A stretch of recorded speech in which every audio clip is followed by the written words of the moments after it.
Bismillah. Assalamualaikum warahmatullahi wabarakatuh. Alhamdulillah alladzi bi ni'matihi tatimmu shalihat. Asyhadu an la ilaha illallah wahdahu la syarika lah. Wa asyhadu anna Muhammadan abduhu wa rasuluh. La nabiyya wa la rasula ba'dah. Allahumma salli wa sallim wa barik ala habibika wa rasulika nabiyyina Muhammadin sallallahu alaihi wasallam wa ala alihi wa ashabihi wa ummati ila yaumil qiyamah.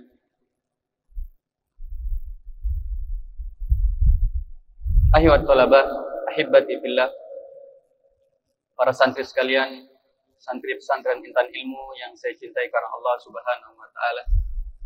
Semoga Allah Subhanahu wa taala senantiasa menjaga kita dan keluarga kita dari segala macam keburukan dan kejahatan makhluk-makhluk Allah Subhanahu wa taala.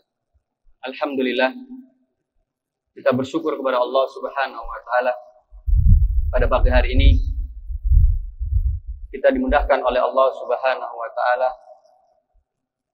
untuk kembali duduk dalam kegiatan yang diadakan pada masa karantina di awal kedatangan santri pesantren Intan Ilmu.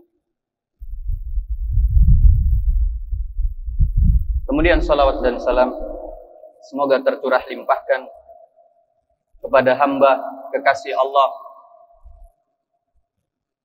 manusia yang kelak tidak ada bisa memberikan syafaat kecuali beliau sallallahu alaihi wasallam, yaitu Nabi kita Muhammad sallallahu alaihi wasallam, pada keluarga beliau, pada para sahabat, dan juga kepada umat beliau hingga ditegakkannya hari kiamat. Ayuhat talaba ahibati fillah, para santri sekalian yang saya cintai karena Allah Subhanahu wa taala. Seperti yang terjadwal, pada kesempatan kali ini kita akan mempelajari beberapa adab-adab dalam keseharian kita. Tidak semua kita pelajari, ya, karena begitu banyak adab-adab di dalam agama Islam. Kan tetapi kita pilih beberapa yang sering kita lakukan ketika kita beraktivitas, ya, terutama di pesantren Intan Ilmu ini.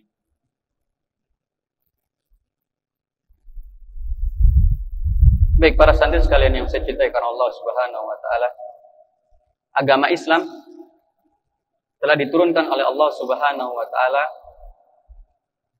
dengan sempurna. Allah Subhanahu wa taala berfirman, "Al-yauma akmaltu lakum dinakum."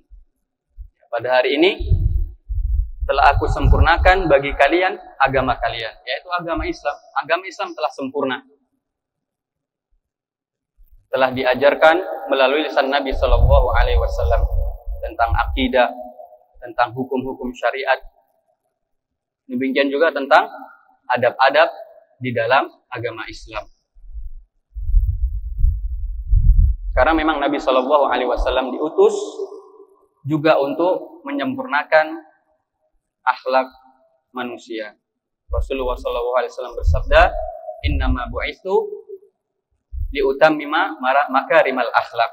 Ya, sesungguhnya aku diutus untuk menyempurnakan akhlak.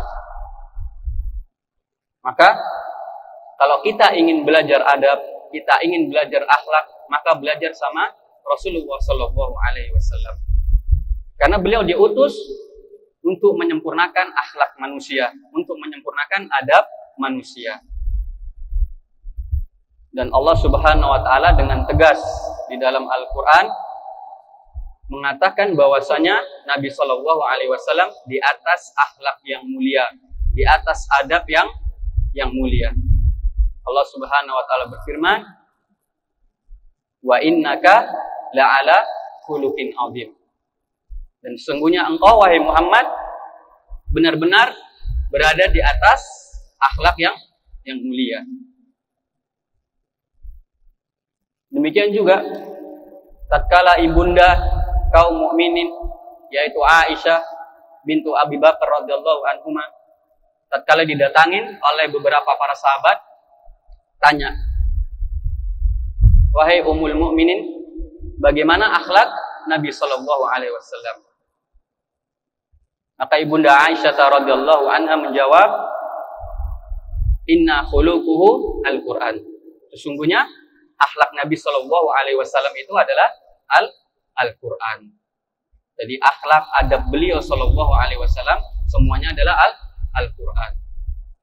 Maka kita kalau mau belajar adab, belajar akhlak, ya belajar dari Nabi sallallahu alaihi wasallam. Yaitu sedikit tentang muqaddimah, ya kenapa kita mempelajari akhlak dan dari siapa kita harus belajar akhlak dan adab.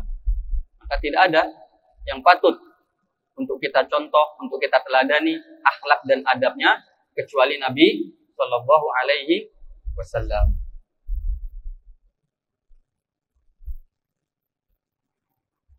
Baik, kita masuk ya, kepada adab-adab harian yang pertama,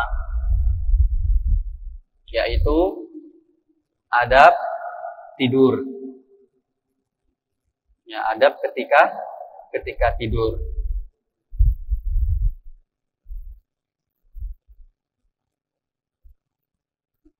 Dan kita telah tahu bahwasanya tidak ada manusia yang dia itu masih bisa bernapas, dia tidak tidur.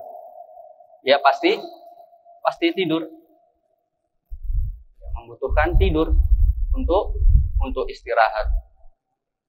Ya, bahkan bisa dibilang waktu dia untuk tidur itu lebih banyak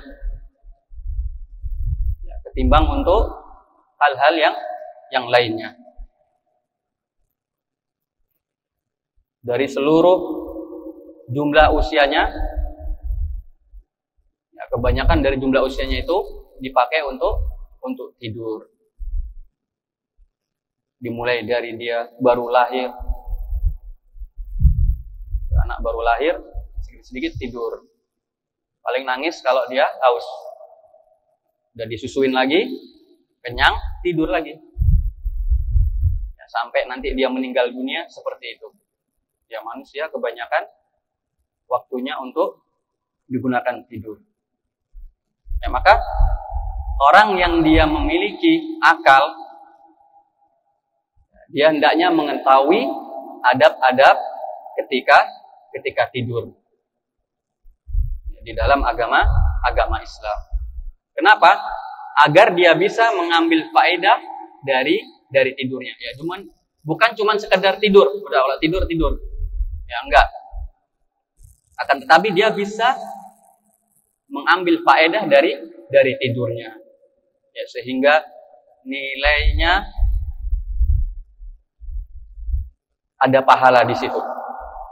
Ya, bukan cuma sekedar tidur. Akan tetapi bisa bernilai ibadah. Sehingga akan diberikan pahala oleh Allah Subhanahu wa taala. Ya, oleh karenanya sahabat Abdullah ibnu Umar radhiyallahu anhu pernah mengatakan, "Inilah ahtasibu naumati." Ya, sesungguhnya aku berharap dari tidurku ini, ya, dia mengharapkan pahala dari tidurnya kama ahtasibu qaumati. Ya, sebagaimana aku tatkala mengerjakan atau menghidupkan malam. Ya, jadi ketika Abdullah ibnu Umar dia tidur, dia mengharapkan di situ ada pahala. Sebagaimana ketika dia bangun untuk mengerjakan sholat malam. Ya, jadi tidurnya bukan cuma sekedar tidur, tapi bernilai ibadah yang akan mendapatkan pahala dari Allah Subhanahu wa Ta'ala. Baik para santri sekalian yang semoga dimuliakan dan dirahmati Allah Subhanahu wa Ta'ala.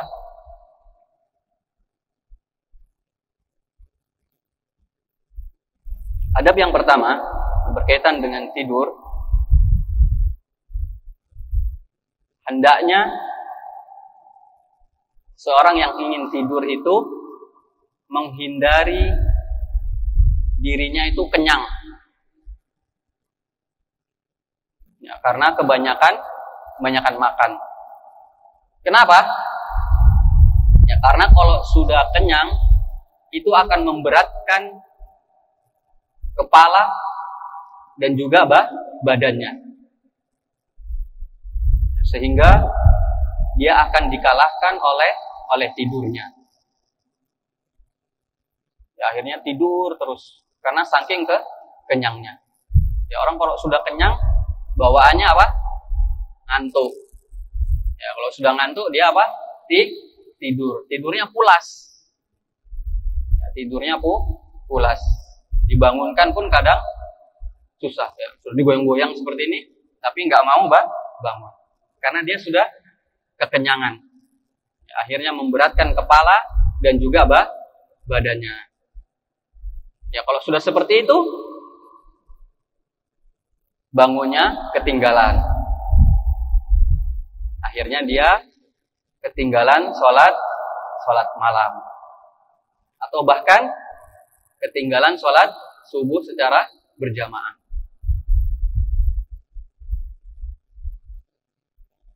Jadi yang pertama adalah menghindari perut itu apa? Kenyang. Sangat kenyang. Kenyangnya sampai keterlaluan. Itu memberatkan badan sehingga susah untuk cepat bangun. Akhirnya terlewat dia untuk sholat malam, atau bahkan sampai terlewat sholat subuh. Ini yang pertama. Kemudian yang kedua, adab yang kedua, ketika dia ingin tidur, hendaknya dia berwudu. Ya, dia berwudu. Dan ini mengikuti sunnah Nabi Shallallahu Alaihi Wasallam. Dan juga taat terhadap perintah Nabi Shallallahu Alaihi Wasallam. Karena Nabi Shallallahu Alaihi Wasallam bersabda, "Idza ataita madji'aka fatawaddo wudu'aka lis-shalah." Ya, apabila kalian mendatangi tempat tidur kalian, berarti hendak tidur. Kalau kalian hendak tidur, maka berwudu seperti wudu untuk sholat.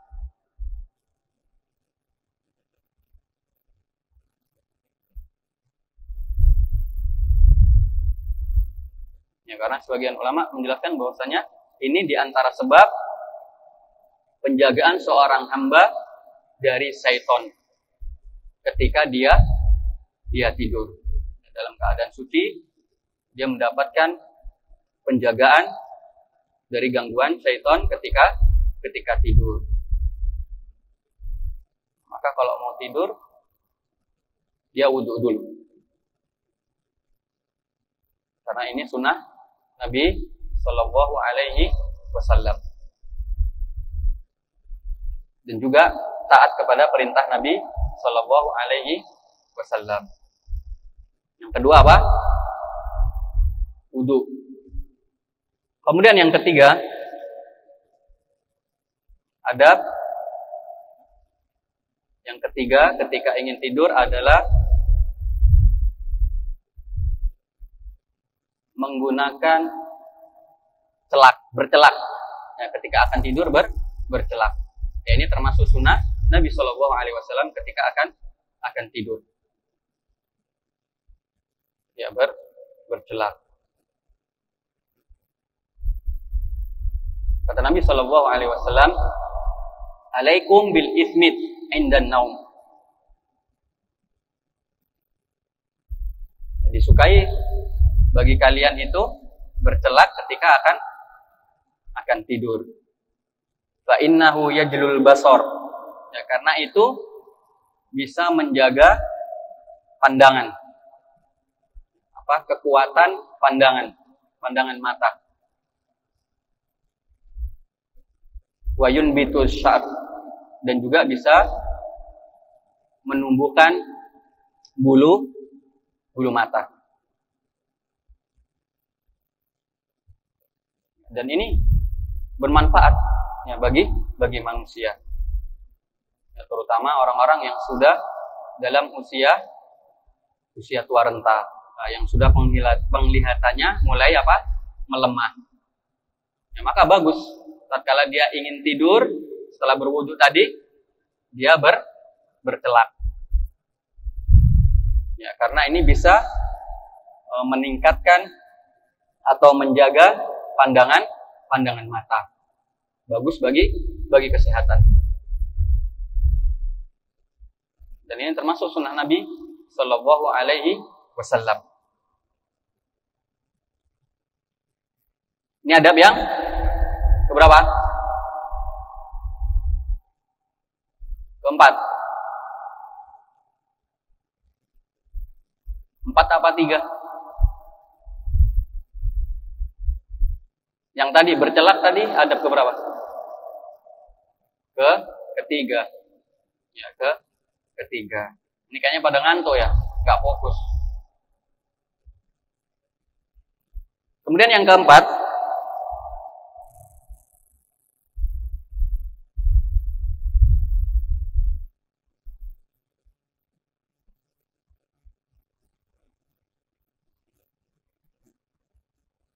dia menghadirkan niat yang saleh di dalam tidurnya. Ya, ketika akan dia tidur, dia berniat. Dia berniat, ya Allah, saya tidur malam ini ingin istirahat. Ingin mengistirahatkan badan saya. Dan juga untuk memperbarui semangat saya. Ya, sehingga saya bisa nanti bangun lebih awal. Untuk bisa mengerjakan ibadah qiyamul lail kepada Allah Subhanahu wa Ta'ala. Ya, jadi dia ketika akan tidur dia berniat di dalam hatinya bahwasanya dia tidur ya bukan cuma sekedar tidur, tapi dia ingin agar badannya benar-benar istirahat. Yang dengan itu semangatnya baru lagi. Ya, sehingga dengan itu dia bisa bangun lebih awal. Untuk bisa menegakkan ibadah qiyamul lail di sepertiga malam terakhir ya, kepada Allah Subhanahu wa Ta'ala. Ya, tidur pada asalnya adalah suatu kebiasaan manusia. Akan tetapi ketika dia berniat, ya di situ dia berniat dengan tidurnya itu dia bisa mengistirahatkan badannya dengan maksimal. Kemudian dengan istirahat dia mendapatkan semangat yang baru. Ya, agar dia bisa bangun lebih awal untuk bisa beribadah kepada Allah Subhanahu wa Ta'ala, maka itu akan bernilai pahala. Akan bernilai pahala. Ya, jadi jangan lupa para santri-santri sekalian yang dimuliakan dan dirahmati Allah Subhanahu wa Ta'ala, kalau udah tidur, kalau mau tidur itu ya sebelumnya sudah dengan adab-adab yang sebelumnya, jangan langsung tidur. Misalkan habis wudu, aduh ngantuk berat, langsung lihat bantal nggak kuat gitu kan, lihat bantal langsung gitu. Ya jangan. Niatkan dalam hati. Ya, bahwasanya dia tidur benar-benar ingin mengistirahatkan badannya. Supaya semangatnya lagi diperbarui oleh Allah Subhanahu wa Ta'ala, sehingga dia semangat lagi. Ya, bangun lebih awal, untuk bisa beribadah kepada Allah Subhanahu wa taala di sepertiga malam terakhir. Ya, jangan langsung tidur. Lihat bantal, lihat guling nggak kuat Ustaz, godaan bantal dan guling. Jadi langsung lihat bantal langsung terkapar.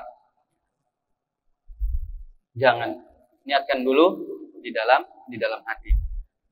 Kemudian tadi adab yang berapa? Keempat. Sekarang yang kelima. Kelima ya? Betul.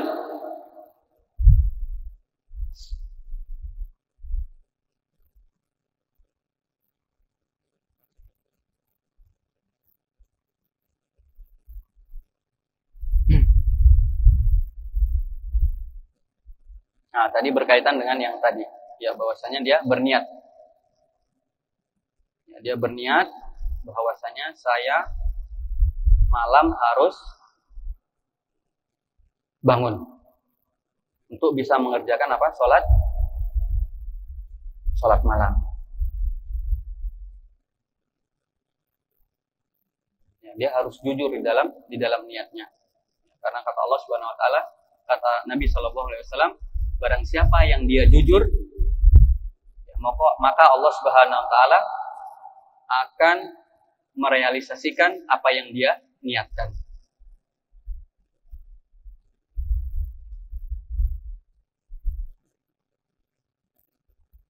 Ya, barang siapa yang jujur dalam segala hal, termasuk dalam niat kita. Ya, kalau kita niat, ya Allah, belum tidur kita, ya Allah, saya tidur supaya mengistirahatkan badan saya, supaya semangat saya baru lagi, dan saya tidur ini agar saya nanti bisa bangun malam untuk mengerjakan sholat malam, maka akan dicatat oleh Allah Subhanahu wa taala sebagai kebaikan.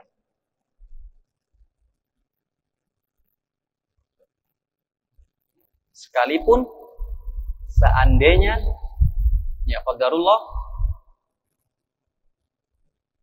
tidurnya itu mengalahkan dirinya.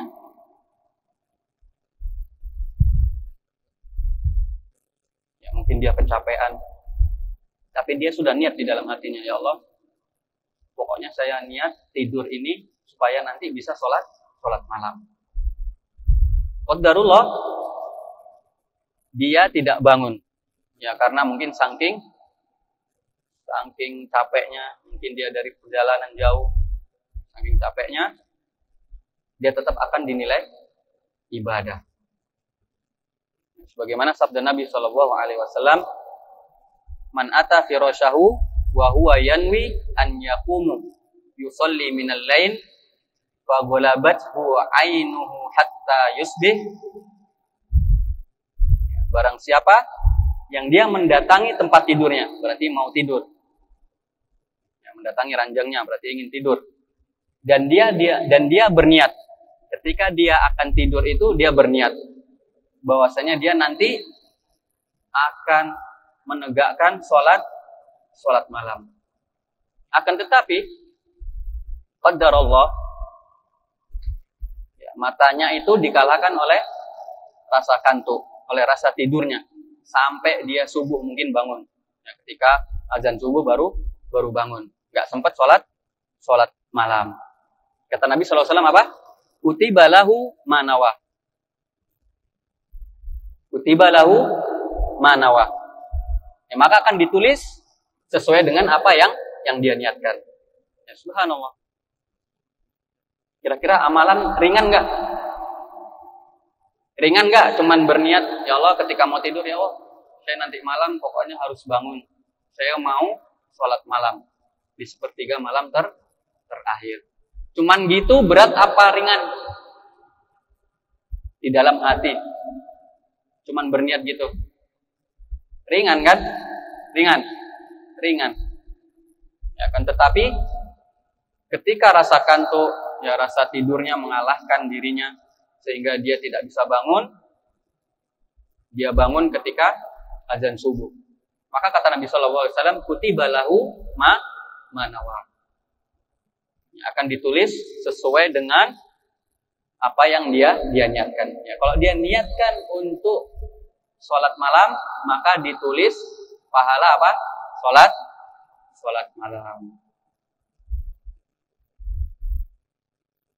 Ya, paham ya? Jadi harus dihadirkannya ketika mau tidur. Baik. Itu adab yang kelima. Yaitu adab sebelum tidur. Kemudian adab ketika sudah mau tidur. Ya, adab ketika mau tidur. Tadi sebelum tidur, persiapan sebelum tidur. Sekarang adab berkaitan dengan akan tidur.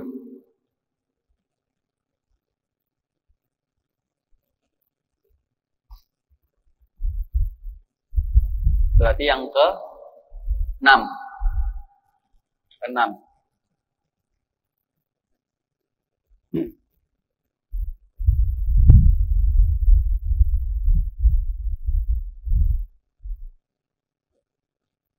Adab yang ke-6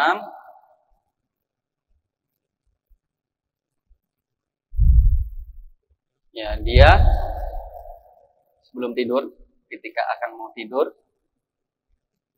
disunahkan dia itu mukul-mukul tempat tidurnya dikibas dikibas-kibas ya. Paham dikibas-kibas, paham? Ya, maksudnya dibersihkan dulu, dikibas-kibas seperti itu tempat tidurnya.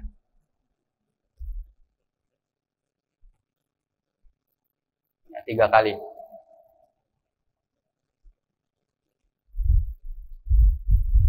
Ya, kemudian dia membaca bismillah. Bismillah. Ya, hal ini sebagaimana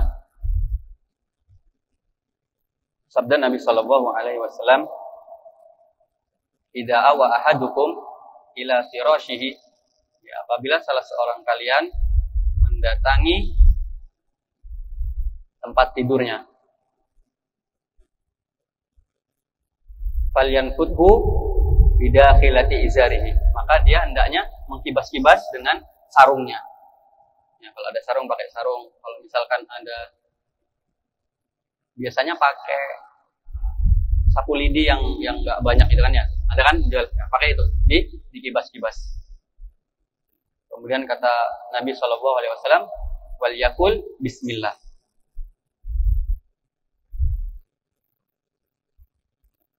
Ya, kemudian mengatakan bismillah.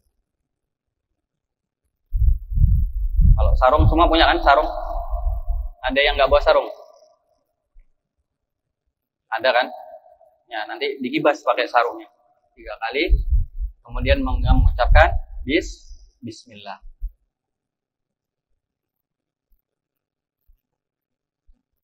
Ya, ini adab yang keberapa?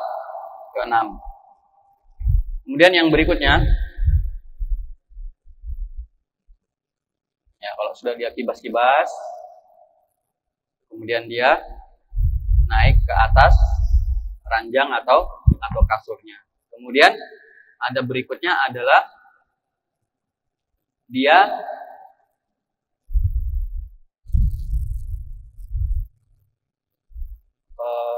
menjadikan tangannya ini seperti orang yang berdoa seperti ini. Ya, kemudian dia meniupkannya. Ya, kemudian ditiup. Ya, ditiup. Kemudian dibacakan surat-surat muawwidzat.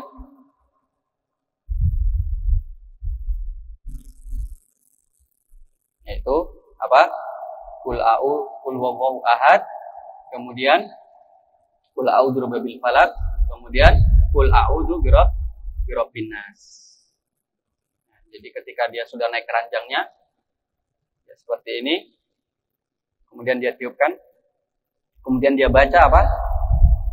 Surat-surat al-muawwidzat, yaitu al-ikhlas, al-falaq, dan juga an-nas. Ya, kemudian dia usapkan ke kepalanya. Ya, kemudian ke seluruh tubuhnya. Ke seluruh tubuhnya. Ya, karena Nabi Shallallahu Alaihi Wasallam melakukan hal itu.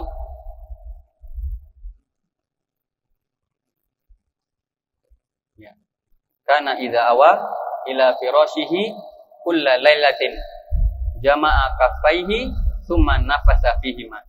Ya, Nabi Shallallahu Alaihi Wasallam ketika beliau Shallallahu Alaihi Wasallam akan tidur, sudah naik keranjang, beliau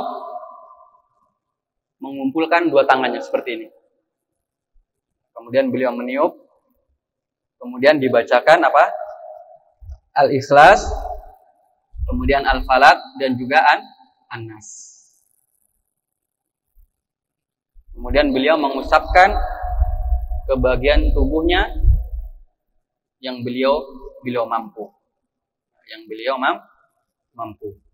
Ya, dimulai dari kepala, kemudian wajah, kemudian yang depan. Seperti itu. 3 kali. 3 kali. Ini sunnah Nabi Shallallahu Alaihi Wasallam.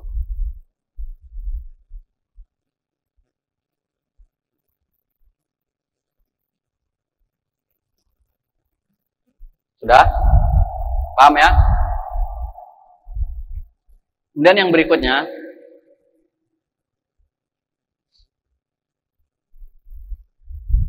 ke adab ke-8. Adab ke-8. Ya, setelah dia menghimpun tangannya seperti ini, ya, seperti orang berdoa, kemudian meniupkan, kemudian membacakan al-mu'awwidzat, kemudian diusapkan 3 kali, kemudian dia membaca zikir ketika akan apa? Tidur.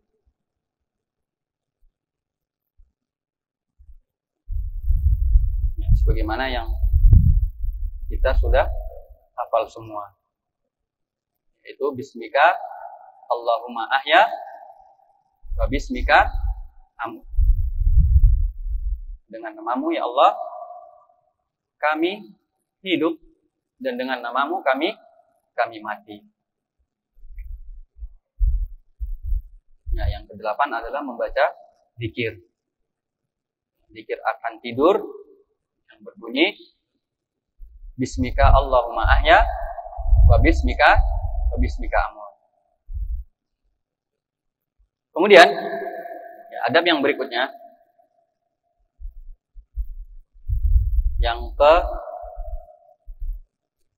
berapa? 9. Ke-9.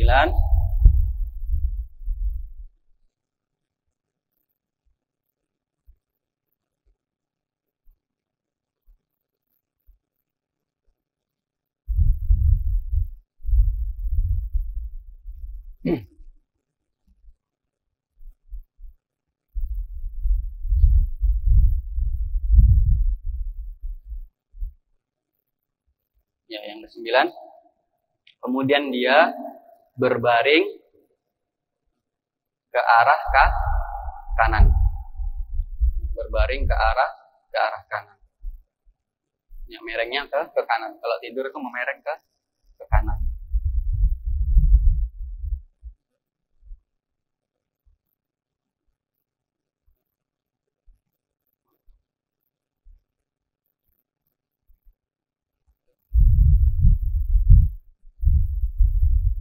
Jadi seseorang kalau dia sudah tadi membaca mu'awwidzat, kemudian membaca zikir, kemudian dia ya, berbaring ke sebelah kanan, mereng ke kanan, ke kanan. Walaupun di awal tidur, ya, di awal tidur mereng ke kanan. Ya, walaupun nanti pas bangun-bangun tahu-tahu merengnya ke kiri. Tapi ketika mau tidur, di awal itu mereng ke kanan. Ya, karena ini adalah sunnah Nabi Shallallahu Alaihi Wasallam. Nabi Shallallahu Alaihi Wasallam bersabda, ya, "Tsumma idza jaa ala syakil aiman." Kemudian dia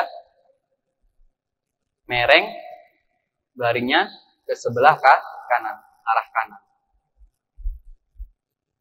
Bukan ke kiri atau bahkan tengkurap. Ya, tengkurap nggak boleh, Mas. Itu tidurnya siapa? Setan. Ya, tidurnya setan. Maka dia mereng-mereng ke kanan. Ya, kemudian ada berikutnya yang ke-10. Ke-10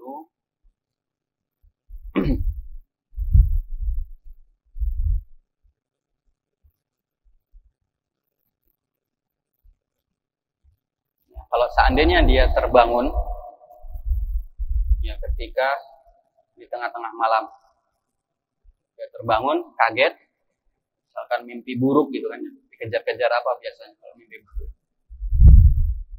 kejar-kejar binatang, kaget dia terbangun, maka dia mengucapkan zikir kepada Allah Subhanahu wa taala. Berzikir kepada Allah Subhanahu wa taala ketika dia terbangun, kaget dari tidurnya. Ya, karena Nabi sallallahu alaihi wasallam pernah ketika beliau tidur, tiba-tiba beliau terbangun, kaget. Kemudian beliau sallallahu alaihi wasallam mengatakan, la ilaha illallah wal hidul qahar. La ilaha illallah al-wahidul qahar. Rabbus samawati wal ard wa ma bainahumal azizul ghaffar. Zikir pendek, la ilaha illallah al wahidul qahar, Rabbus samawati wal ard wa ma bainahumal azizul ghaffar. Itu zikirnya. Ketika kita terbangun kaget di tengah-tengah malam, lagi asik-asik tidur, ya kaget, mungkin sedang bermimpi buruk, maka dia membaca zikir ini. Ya, kemudian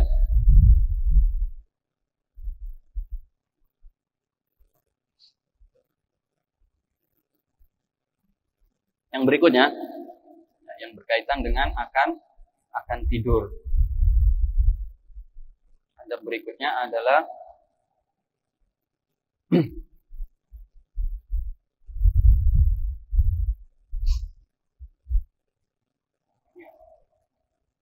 bersegera untuk tidur.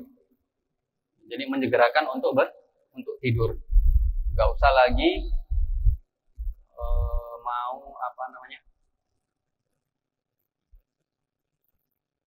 begadang kalau tidak ada keperluan. Tapi kalau misalkan antum ada keperluan, ya nggak apa-apa. Misalkan ada yang mau dihafalkan Al-Quran, ada yang mau dihafalkan hadisnya, karena mungkin hafalan Al-Qurannya masih tertinggal, ya kan, untuk ngejar setoran, ya nggak apa-apa. Malam antum pakai untuk menghafal, tidak mengapa. Tapi kalau tidak ada keperluan, maka segera untuk tidur. Ya, karena orang kalau dia segera untuk tidur, ya, maka memudahkan dirinya untuk segera bangun. Ya, misalkan habis isya nggak ada kegiatan, ya, nggak ada kegiatan, daripada antum ngobrol yang nggak jelas, nggak ada faedahnya gitu kan ya, langsung tidur. Dia kalau tidur cepat, insya Allah bangunnya juga cepat. Tapi kalau masih ngobrol sama temannya sampai jam 10, jam 11, jam 12, nanti terlambat bangunnya. Seandainya dibangunkan pun nanti berat. Ya, karena dipakai begadang.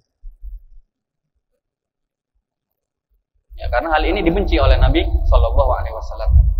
Orang yang nggak ada uzurnya, nggak ada kegiatannya untuk mengakhirkan tidur itu dibenci oleh Nabi Shallallahu Alaihi Wasallam. Ya, Nabi Shallallahu Alaihi Wasallam yakrahun naum qoblal isya. Ya, jadi Nabi itu benci orang kalau dia tidur sebelum isya. Berarti ba'da maghrib nggak boleh tidur. Ya, wal haditsu ba'daha. Dan juga orang yang begadang setelah Isya itu benci Nabi. Jadi Nabi benci orang setelah maghrib tidur, itu dibenci oleh Nabi sallallahu alaihi wasallam.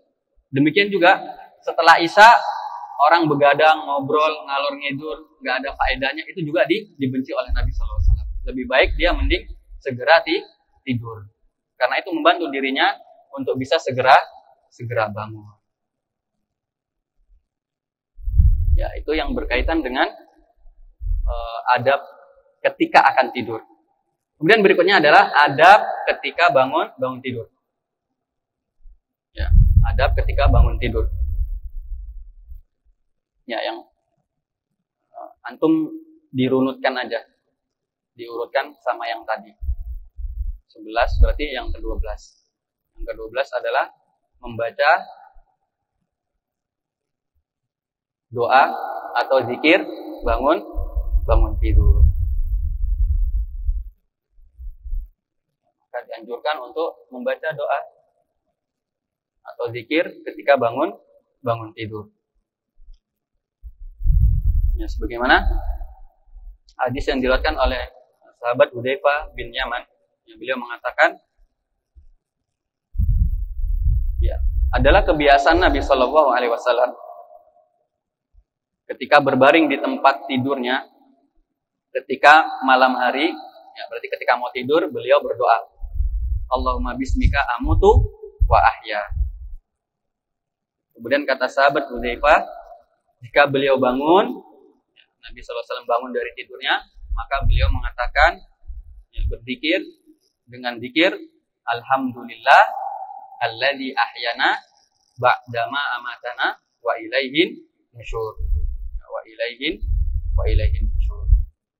Ya, ini adalah zikir setelah bangun tidur. Kemudian berikutnya, adab berikutnya, setelah bangun berzikir, kemudian dia mencuci tangan. Ya, mencuci tangan. Sebelum dia memasukkan ke dalam bejana, dia cuci tangannya dengan air yang mengalir. Mencuci tangan. Nabi SAW bersabda, "Idza staiqadha ahadukum min naumihi," ya, apabila salah seorang di antara kalian bangun dari tidurnya. Ya, maksudnya dia bangun tidur. Kata Nabi, maka jangan mencelupkan tangannya ke dalam bejana sebelum dia mencuci tiga kali. Kenapa? Karena dia nggak tahu tangannya ini tadi malam kemana-mana. Ya kan, nggak tahu. Orang kalau tidur kan nggak sadar. Ya, tangannya mungkin bisa kemana-mana. Dikhawatirkan ya, memegang najis atau apa, ya, maka disunahkan untuk apa?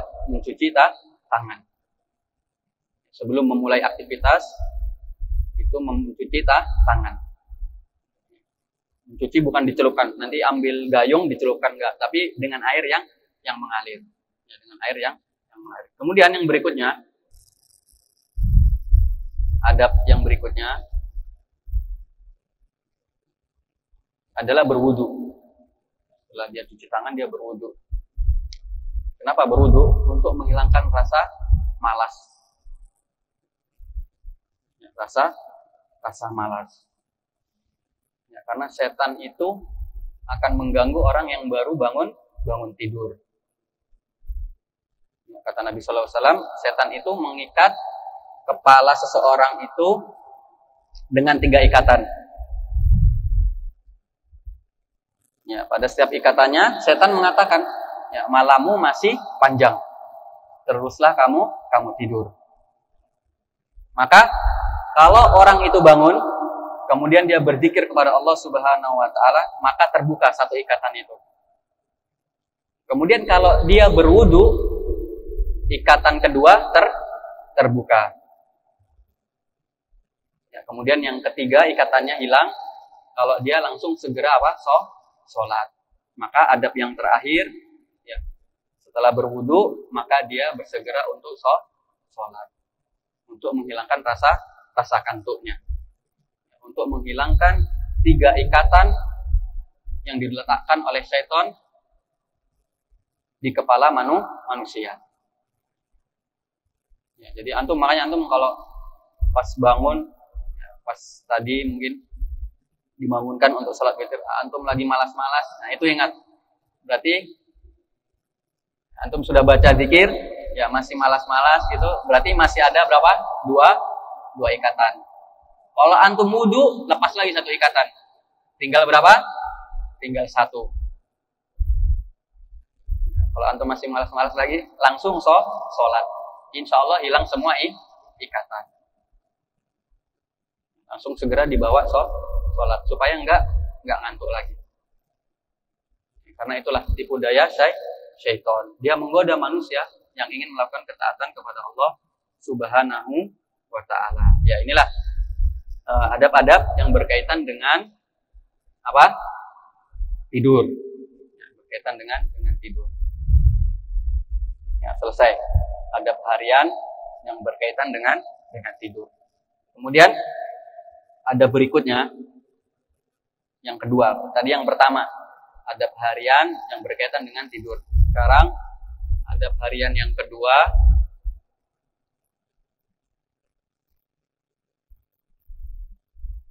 yang berkaitan dengan makan dan minum. Ya, secara singkat aja ya.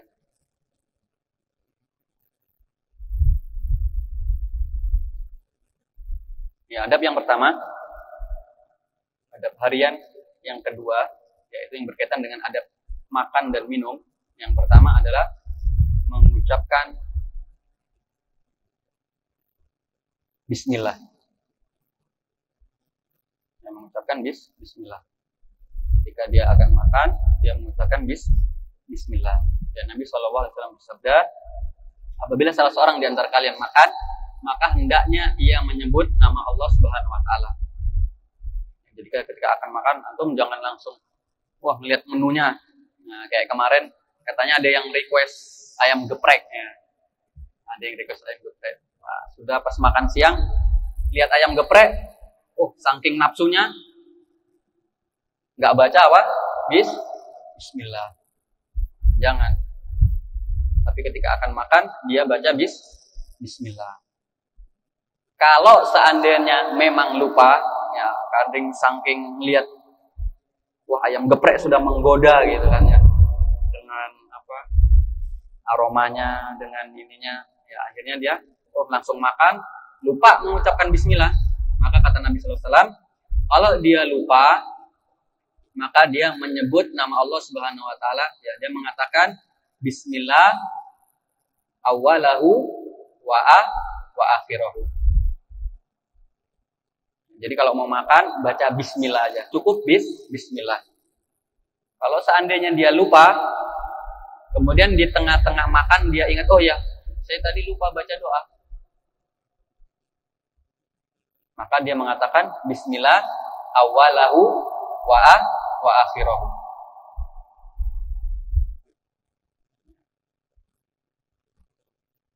Karena makanan yang lupa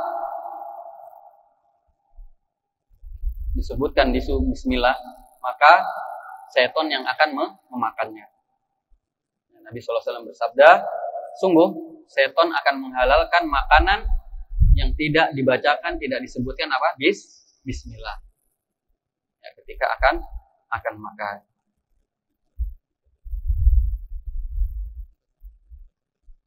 Kemudian adab yang kedua berkaitan dengan makan dan minum. Ya, dia makan dengan tangan kanan. Ya, dia makan dengan tangan kanan. Walaupun orang yang mungkin terbiasa dengan tangan kiri. Ada kan yang dia nulis tangan kiri, dia kebanyakan dia dengan pakai tangan kiri. Tapi kalau makan dia harus pakai tangan kanan. Dia harus pakai tangan kanan. Ya, diriwayatkan oleh Imam Muslim, ya bahwasanya jika seseorang di antara kalian makan, maka hendaknya dia makan dengan tangan kanannya. Ya, dan jika dia minum, hendaknya juga minum dengan tangan kanannya. Kenapa? Karena setan itu makan dengan tangan kiri dan minum dengan tangan kiri. Jadi kalau makan, minum pakai tangan kanan. Jangan pakai tangan kiri. Karena kalau makan, minum pakai tangan kiri, maka dia menyerupai siapa? Menyerupai siapa? Setan.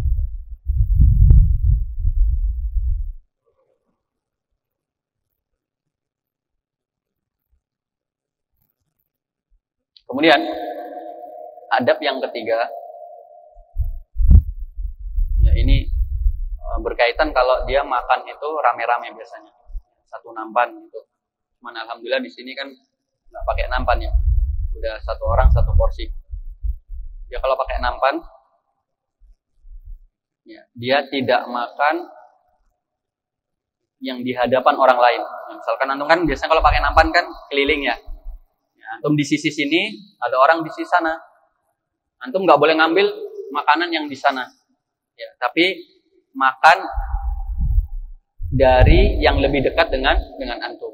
Ya, di depan antum itu yang dimakan.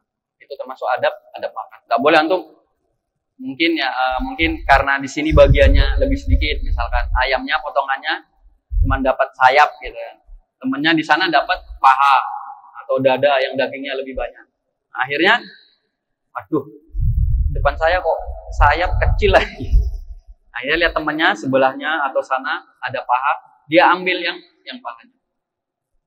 Ya itu bukan bagian dari adab makan. Ya, jadi adab makan dia makan yang apa yang di depannya. Jangan kesana kemari, karena ngelihat mungkin yang di sana lauknya lebih menggoda. Ya, ini sebagaimana Nabi SAW mengajari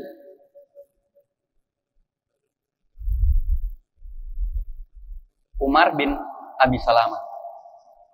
Ya, jadi Ibu Nabi Salamah ini anak sambung Rasulullah SAW.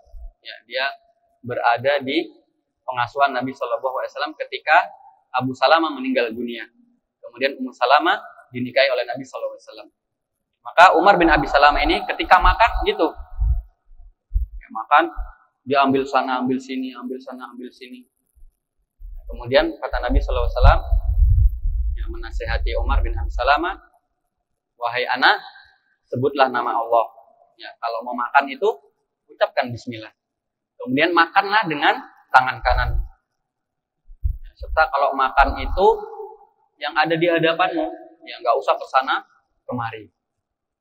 Itu bukan bagian dari adab ketika makan. Ini berlaku kalau kita makannya apa? Satu nampan. Ya, kalau antum sepiring sendiri ya kan enggak masa sudah sepiring sendiri mau ngambil piringnya temannya ya enggak kan. Makan yang punya antum di piring antum.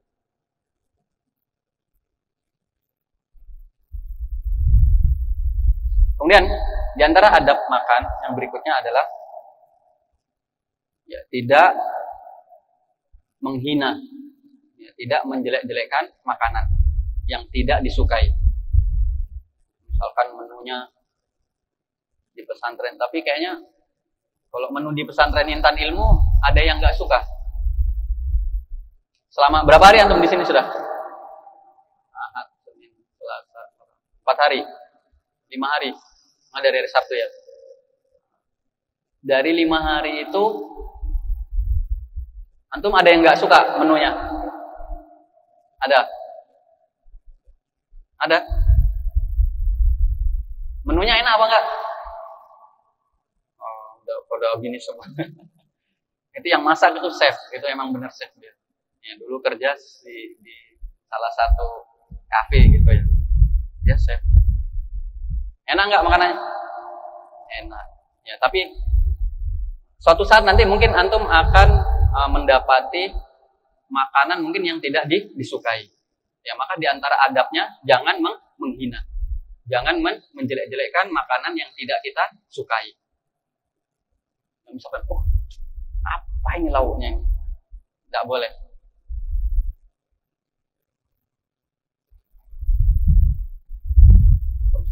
Ayam lagi. Nah, padahal dia senang ayam. Ya, nggak boleh menghina, menjelek-jelekkan makanan yang dia tidak sukai. Lalu bagaimana kalau dia nggak suka makanannya? Ya, maka Nabi Shallallahu Alaihi Wasallam beliau memberikan pelajaran. Yang diriwayatkan dari sahabat Abu Hurairah radhiyallahu anhu, beliau berkata, tidaklah Nabi Shallallahu Alaihi Wasallam mencela suatu makanan sekalipun. Jadi Rasulullah itu nggak pernah mencela, menghina makanan. Terus kalau beliau nggak suka gimana? Kata sahabat Abu Hurairah radhiyallahu anhu, ya kalau beliau nggak suka, kalau beliau suka, beliau makan. Kalau beliau nggak suka makanannya, ya udah ditinggal, tanpa perlu menghina dan mencela makanan. Kalau antum misalkan menunya kurang srep gitu ya antum ya, sudah antum tinggalkan. Atau mungkin antum ambil, antum kasihkan temennya, malah dapat apa? Pahala, ya kan? Ngasih makan orang lain. Antum ambil, kasihkan ke temennya. Ada yang mau nambah, silakan punya saya. Kamu kenapa nggak makan? Nggak apa-apa. Jangan. Kamu kenapa nggak makan? Nggak enak makanannya, jangan. Nggak enak tapi dikasihkan temennya, jangan. Ya, tapi bilang aja nggak apa-apa, saya lagi nggak kepengen makan. Tidak perlu menghina dan mencela. Paham ya? Kemudian yang berikutnya, ya makannya itu secara bersama-sama. Ya, walaupun antum pakai piring nggak apa-apa. Ya, yang penting bersama-sama. Nggak boleh sendirian. Temannya makan di tempat yang sudah disediakan, antum diam-diam makan di asrama. Mungkin, kenapa makan di asrama? Ustaz, anak ada lauk tambahan Ustaz dari rumah bawa. Ya, jangan. Makannya sama-sama. Ya, bersama aja jamaah.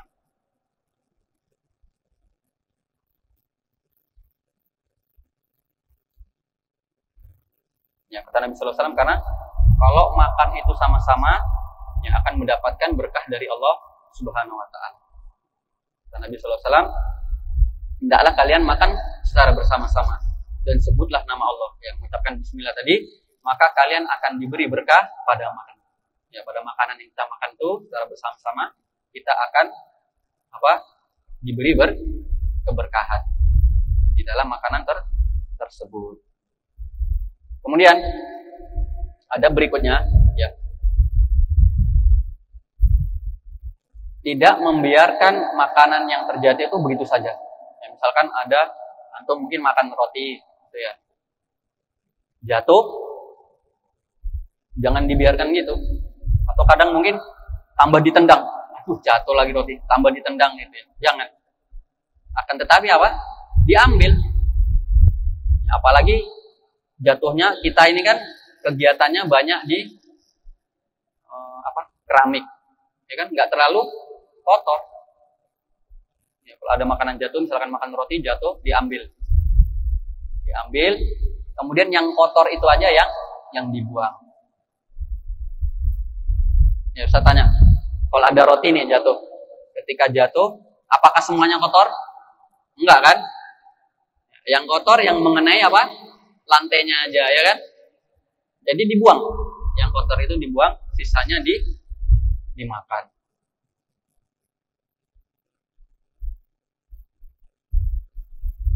Kata Nabi sallallahu alaihi wasallam, karena kalau dibiarkan, ya, jadi antum ngasih makan setan, kata Nabi sallallahu alaihi wasallam. Rasulullah bersabda, apabila ya, makanan salah seorang di antara kalian jatuh, ambil, lalu buang bagian yang kotor. Kemudian makanlah bagian yang bersih. Jangan biarkan yang jatuh tadi itu dimakan setan. Ya, kalau antum ada jatuh makanan, antum biarkan, berarti sama saja antum memberi makan setan. Kemudian yang berikutnya ada berkaitan dengan makan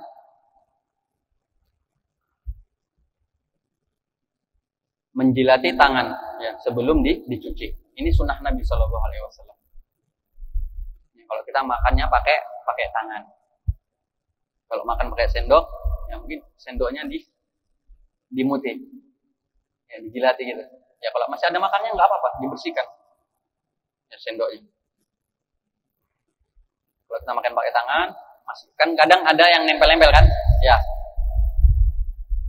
itu jangan dibuang, tapi dijilati. Ini sunnah Nabi Shallallahu Alaihi Wasallam. Terus kita gimana Ustaz? Kalau kita makan di KFC misalkan, di yang makanan-makanan gitu ya, kan malu Ustaz. Masa jilatin gitu kayak orang nggak pernah makan aja. Nggak apa-apa, ya kan? Toh kita emang makanan itu nyuri nggak? Beli kan? Yang punya kita sudah makan, terserah kita mau ngapain kita makan, mau kita jilat-jilatin nggak masalah. Ya, tapi jangan juga keterlaluan jilat-jilatnya kayak orang kan ngeliat gitu ya. Ya sewajarnya lah dijilat gitu ya. Nggak masalah. Tapi kalau jilatnya kayak orang Masya Allah gitu. Ya, yang wajar. Nggak apa-apa. Itu sunnah Nabi Shallallahu Alaihi Wasallam. Ya karena kita nggak tahu di dalam makanan yang kita makan itu di mana letak keberkahannya. Bisa jadi kita sudah makan itu banyak ya. Ternyata Allah Subhanahu wa taala mentakdirkan keberkahan itu ada di satu bulir nasi yang nempel di tangan kita, terus kita buang gitu. Akhirnya kita tidak mendapatkan keberkahan dari makanan yang kita makan. Jadi kalau ada masih sisa-sisa nggak apa-apa antum jilatin. Itu sunnah Nabi Shallallahu Alaihi Wasallam. Tapi jangan disuruh temennya jilatin. Anak nggak suka antum jilat. Jangan, jilat sendiri.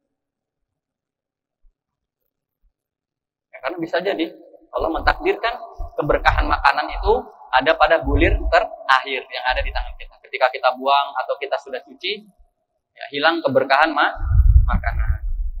Ya, karena Nabi SAW bersabda, janganlah kalian membersihkan tangan kalian sebelum dijilati. Ya, karena orang yang makan itu nggak tahu di mana letak keberkahan pada makanan yang dimakan. Bisa jadi bulir yang terakhir yang dia buang, yang dia cuci, itu letak keberkahannya. Dan nikmat. Antum pernah nggak jilat? Nikmat, ya kan? Nikmat bener. Kalau di rumah ya nggak apa-apa antum sambil menikmati gitu kan dijilat. Kalau di luar makan di warung ya jangan kayak gitu juga. Nikmat. Dan itu termasuk sunnah Nabi Sallallahu Alaihi Wasallam. Kemudian yang terakhir yang berkaitan dengan makanan adalah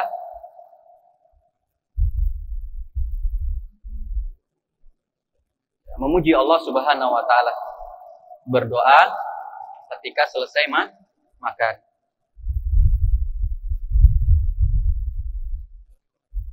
Ya, di antara doa yang sahih yang bisa kita amalkan dan punya keutamaan yang luar biasa, yaitu doa Nabi Shallallahu Alaihi Wasallam yang diajarkan oleh Nabi Shallallahu Alaihi Wasallam.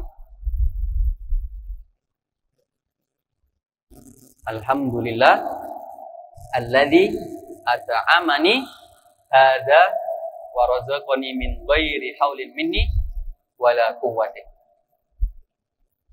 Ya, artinya segala puji bagi Allah Subhanahu wa taala yang telah memberiku makanan ini yang kita makan ini dan memberikan rezeki kepadaku tanpa adanya daya serta kekuatan dariku.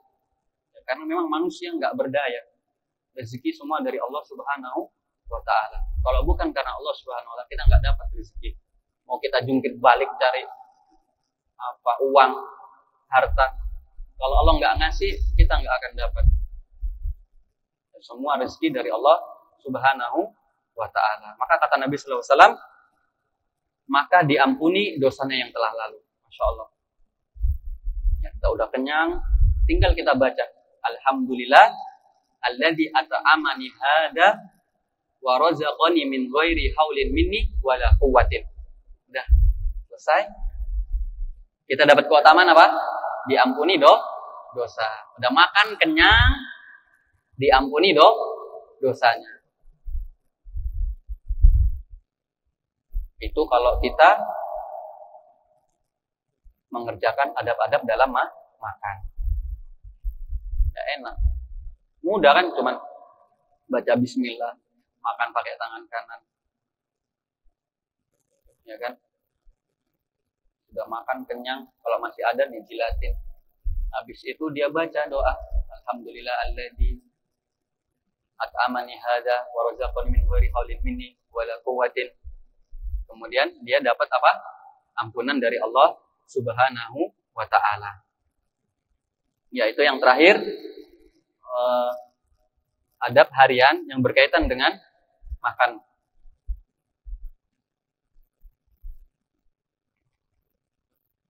Kemudian adab harian yang ketiga. Ya, tadi yang pertama tentang apa? Tidur. Yang kedua tentang makan. Sekarang yang ketiga, adab dalam berpakaian. Ya, ini penting.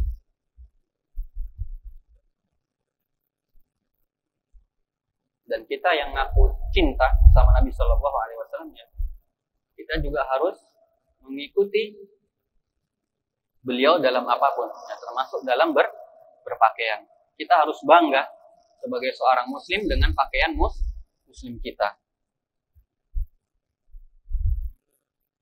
Karena itu menunjukkan cinta kita kepada agama Allah Subhanahu wa ta'ala. Ya, adab yang pertama, adab yang bersifat umum. Jadi adab bersifat umum ini berarti untuk laki-laki dan perempuan. Nanti yang sifat khusus disebutkan adab tentang pakaian laki-laki. Ya, yang pertama adalah menggunakan pakaian yang halal. Jadi pakaian yang dipakai itu harus halal. Dari segi bahan dan juga cara memperoleh pakaian tersebut. Maka harus dari cara yang halal. Ya, kenapa? Karena pakaian yang halal, ya, entah itu dari bahannya ataupun cara mendapatkannya, kalau dia halal itu berpengaruh, ya, terutama dalam doa. Ya, atau mungkin yang angkatan pertama udah menghafal hadis, ya, tentang orang yang rambutnya acak-acakan, pakaiannya kemudian yang orang seperti orang safar itu, ya kan? Ya, kemudian dia berdoa, ya Rabbi, ya Rabbi. Dia mengangkat tangan, ya Allah, kabulkanlah doaku. Kemudian kata Nabi sallallahu alaihi wasallam, bagaimana Allah Subhanahu wa taala mengabulkan doanya? Ya, sedangkan makanannya apa? Haram. Kemudian pakaiannya haram. Minumannya haram. Jadi mempengaruhi. Pakaian yang kita pakai itu mempengaruhi. Maka sebisa mungkin dari sesuatu yang halal dan juga cara mendapatkannya dengan cara yang halal. Karena itu bisa membuat tidak dikabulkannya doa. Itu penyebab doa tidak dikabulkan ketika memakai pakaian dari yang haram. Cara mendapatkannya atau mungkin dari bahannya. Kemudian yang kedua,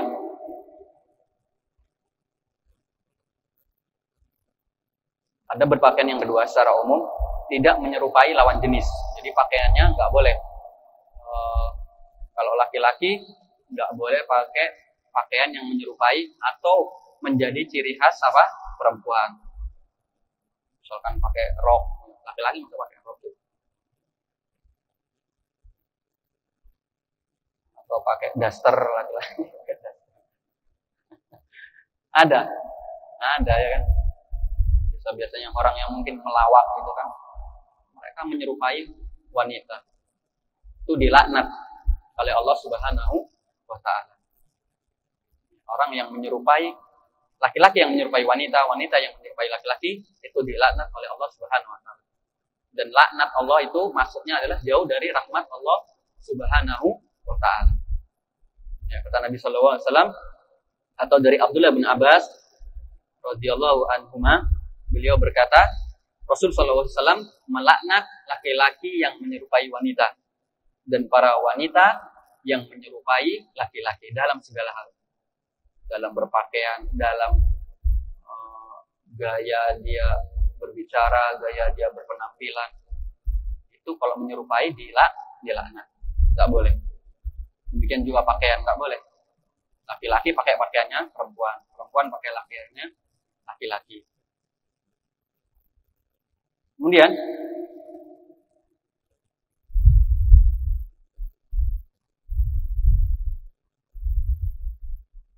nah juga orang yang menyerupai ya, wanita yang menyerupai laki-laki, laki-laki yang menyerupai wanita itu tidak akan masuk surga. Nabi SAW bersabda, 3 orang yang dia tidak akan masuk surga. Yang pertama, orang yang durhaka terhadap orang tuanya. Ya, mau bagaimanapun anaknya, dia penghafal Quran kah, dia pinter agama, kalau dia durhaka terhadap orang tuanya, dia tidak akan masuk surga. Kemudian yang kedua, ad-dayus. Ya, ad-dayus itu adalah laki-laki yang tidak merasa iri ketika keluarganya melakukan kemaksiatan. Ya, ada keluarganya, kita sudah paham ya kan, di sini diajarkan, mungkin sudah kita paham bahwasanya musik tidak boleh. Kemudian ada keluarga kita yang nyetel musik masih. Kemudian kita diem aja. Ya, maka ini namanya dayus. Dia tidak ada rasa apa ya? Tidak ada rasa iri kalau ada saudaranya melakukan kemaksiatan. Maka ini juga diancam, dia tidak masuk surga. Kemudian yang ketiga, kata Nabi sallallahu alaihi wasallam,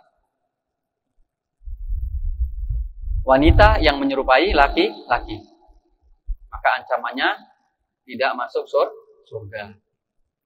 Ya, maka hati-hati. Antum walaupun bercanda gitu ya, saya cuman bercanda aja pakai baju laki perempuan kayak dasar, jangan, karena bisa menyebabkan seseorang tidak masuk surga. Kemudian ada berikutnya, ya, ketika berpakaian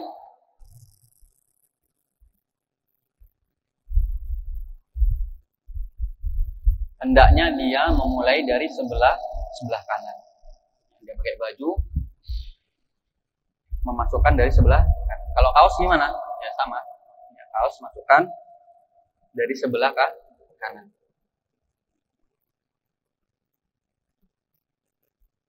Bisa. Masukkan kaos kanan dulu bisa. Bisa kan? Memasukkan tangan dulu bisa kaos kan? Ya, masukkan tangan dulu. Habis itu ke kepala. Bisa. Jadi memulai dari sebelah kanan. Ya, dan ini sunnah Nabi Shallallahu Alaihi Wasallam. Dari Ummul Mukminin Aisyah radhiyallahu anha, ya, beliau berkata bahwasanya Nabi Shallallahu Alaihi Wasallam membiasakan diri mendahulukan sesuatu itu dari yang kanan. Ya, dalam memakai sandal, ketika menyisir, ketika bersuci, dan dalam setiap urusannya. Maka disukai ketika dalam hal-hal kebaikan memulai dari sebelah kanannya. Termasuk memakai pakaian, pakai celana, pakai kaos, pakai baju. Itu dimulai dari kanan. Kemudian yang berikutnya, ya, pakaiannya itu tidak menyerupai orang kafir, tidak menyerupai pakaian yang menjadi ciri khas pakaian orang-orang kafir. Tidak boleh.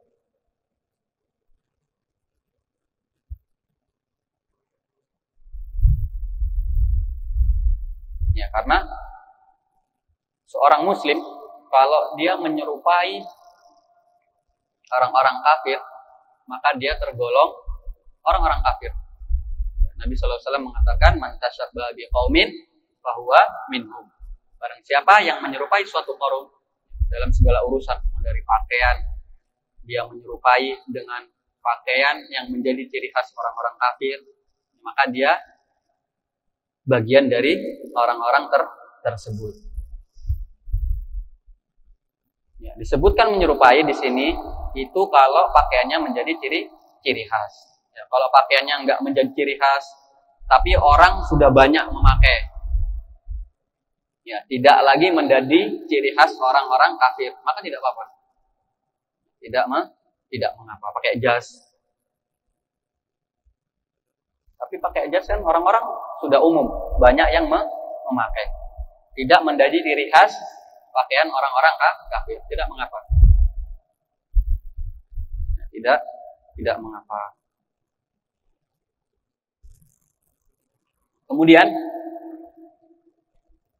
membaca doa ya, ketika memakai pakaian. Bagaimana diajarkan oleh Nabi SAW, doanya adalah Alhamdulillahilladzi kasani hada tauba wa razaqani min ghairi haulin minni wala quwwah. Ya, hampir sama dengan doa apa tadi? Doa makan ya, belakangnya. Cuman yang di awalnya aja yang beda. Ya, kalau memakai pakaian, Alhamdulillahilladzi kasani hada tauba wa razaqani min ghairi haulin minni wala quwwah. Segala puji bagi Allah Subhanahu wa taala yang telah memberikan pakaian ini kepadaku sebagai rezeki darinya tanpa daya dan kekuatan dariku. Ini secara umum. Kemudian adab secara khusus ya, yang berkaitan dengan pakaian laki-laki. Kalau tadi pakaiannya secara umum mau laki-laki dan perempuan sama. Sekarang secara khusus, jadi antum tinggal tambahkan. Tadi ada berapa? 5 apa 4? Berapa? 6. Sekarang 6. 6. Sekarang yang ke-6. Yaitu harus menutup aurat. Menutup aurat.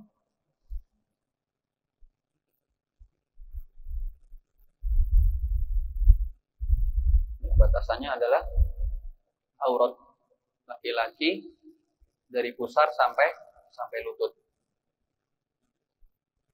Dan tetapi agak dipanjangkan melebihi lutut itu lebih bagus. Karena takutnya khawatir nanti tersingkap. Kalau misalkan pas sampai lutut nanti tersingkap, kelihatan pahanya. Paha termasuk aurat. Ya, berdosa kalau melihatkan aurat kepada orang lain. Jadi harus menutup aurat. Kemudian pakaiannya itu tidak terbuat dari emas dan juga sutra. Ya, jadi bagi orang-orang muslim, ya laki-laki, itu haram memakai pakaian yang terbuat dari sutra dan juga emas. Kita tidak boleh pakai perhiasan emas atau baju dari emas. Ada baju dari emas ada? Belum pernah lihat. Itu tidak boleh. Sutra itu tidak boleh. Itu diharamkan bagi laki-laki muslim di dunia. Ya, tapi nanti ketika di surga itu dihalalkan oleh Allah Subhanahu wa taala. Kalau kita mengikuti perintah Allah Subhanahu wa taala. Ya, ini larangan dari Nabi sallallahu alaihi wasallam bahwasanya dihalalkan emas dan sutra bagi wanita dari kalangan umatku, berarti orang-orang muslim. Kemudian dan diharamkan bagi kaum laki-lakinya. Enggak boleh, laki-laki dilarang pakai emas, pakai sutra ketika di dunia. Karena itu nanti pakaian kebanggaan mereka ketika di surga. Banyak sekali Allah Subhanahu wa taala mengatakan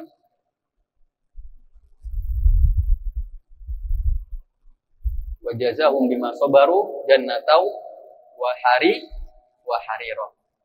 Wa jazaahum bima sabaru jannatau wa harira. Ya, dan Allah Subhanahu wa taala akan membalas mereka dengan surga dan juga apa? Pakaian sutra. Kita enggak apa-apa mungkin melihat orang-orang itu kan, orang-orang non muslim pakai pakaian sutra, ya enggak apa-apa. Kamu bangga-bangga aja sekarang di dunia. Tapi nanti di akhirat kalian akan diazab dengan itu. Ya mungkin kita melihat kalian ya merasa mungkin berkecil hati ya, karena tidak bisa memakai apa? Pakaian sutra. Tapi kelak ketika di surga kita akan memakai pakaian dari apa? Sutra. Kemudian yang berikutnya ya tadi tidak terbuat dari emas dan sutra. Nah, ini penting. Ya, pakaiannya tidak isbal. Tidak isbal. Apa itu isbal? Isbal adalah menjulurkan pakaian ya, yang panjangnya itu melebihi mata kaki. Ya, baik itu celana, sarung ataupun jubah. Ya, dan juga semisalnya. Pokoknya kalau dia melewati mata kaki, maka itu namanya isbal, dan ini dilarang di dalam agama Islam. Nabi Shallallahu Alaihi Wasallam bersabda, bahkan ancamannya adalah apa? Neraka. Nabi Shallallahu Alaihi Wasallam bersabda, ma'asfala minal ka'bain minal izari fafinnar. Kain yang panjangnya di bawah mata kaki, tempatnya adalah di neraka. Jadi batasannya apa? Mata kaki. Tidak boleh melebihi mata kaki. Ya, melebihi mata kaki.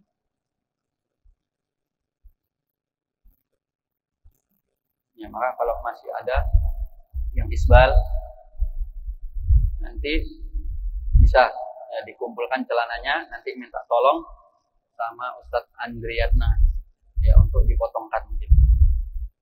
Atau nanti kalau misalkan uminya mau ngirim, abinya mau ngirim, bilangin ya dipotong sampai apa? Di atas mata kaki. Ya, karena ancamannya luar biasa. Apa tadi ancamannya? Nah, neraka. Ini Nabi SAW yang bersabda, bukan Ustadz Soleh yang bersabda, tapi Nabi SAW yang bersabda, ma'asfala minal ka'bain minal izari fafinnar. Kain yang panjangnya di mata kaki, tempatnya adalah neraka.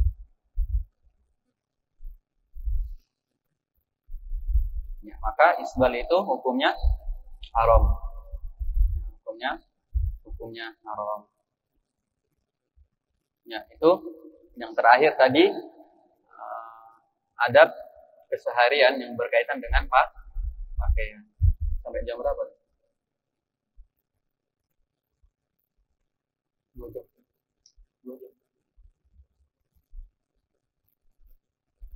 Enggak sejam setengah.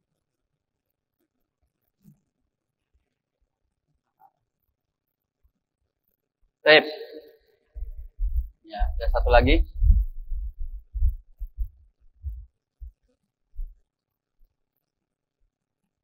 Adab harian.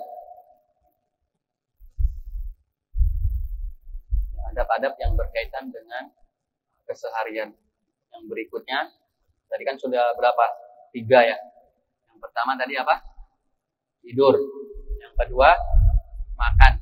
Yang ketiga, pakaian. Ini yang keempat juga penting, yaitu adalah adab berteman. Adab berteman. Bagaimana disampaikan di mukadimah tadi ya, bahwasanya agama Islam ini sempurna sudah. Bahkan masalah adab diperhatikan oleh agama Islam. Jangankan berteman, adab yang mungkin sebagian orang tuh meremehkan itu diatur di dalam agama Islam. Ada yang tahu apa? Buang hajat. Sesuatu yang mungkin diremehkan oleh manusia. Tapi di dalam agama Islam itu diatur. Tidak sembarangan. Orang ketika ingin buang hajat. Apalagi adab-adab yang berkaitan dengan kemaslahatan dengan orang lain, ya, bermuamalah dengan orang lain. Ya, tentu itu lebih diperhatikan adabnya di dalam agama Islam. Ya, termasuk adab ketika berteman. Maka berikutnya adab keseharian, adab-adab yang berkaitan dengan adab keseharian yaitu adab berteman. Ya, yang pertama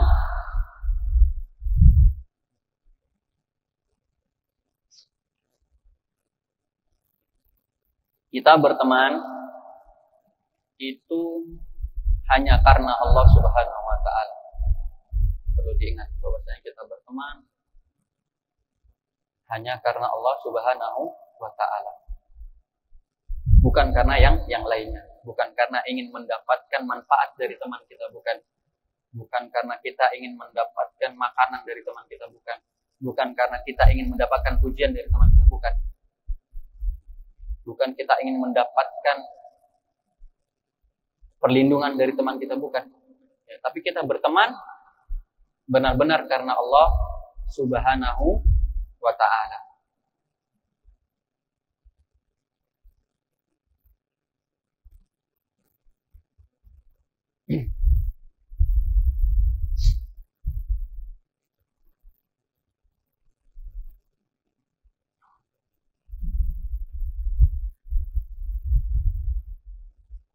Ya, hal ini sebagaimana yang disabdakan oleh Nabi Shallallahu Alaihi Wasallam bahwasanya orang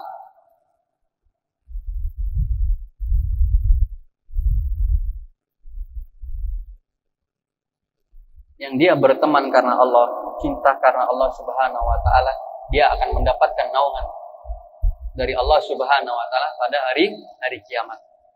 Yang tidak ada naungan kecuali naungan Allah Subhanahu Wa Taala.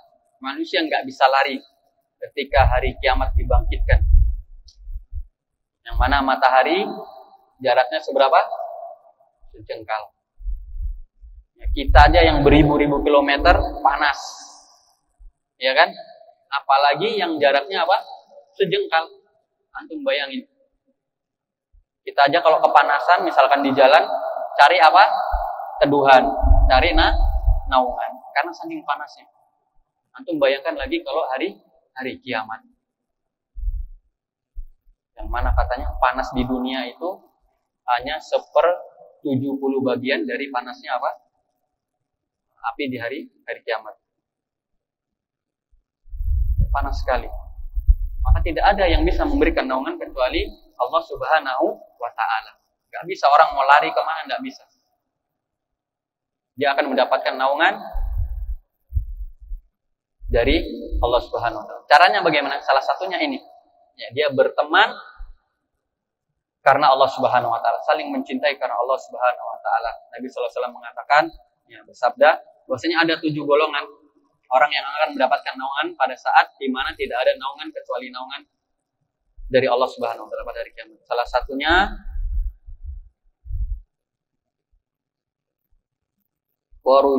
warajulani tahabba fillah ijtama alaihi wa tafarraqa alaihi.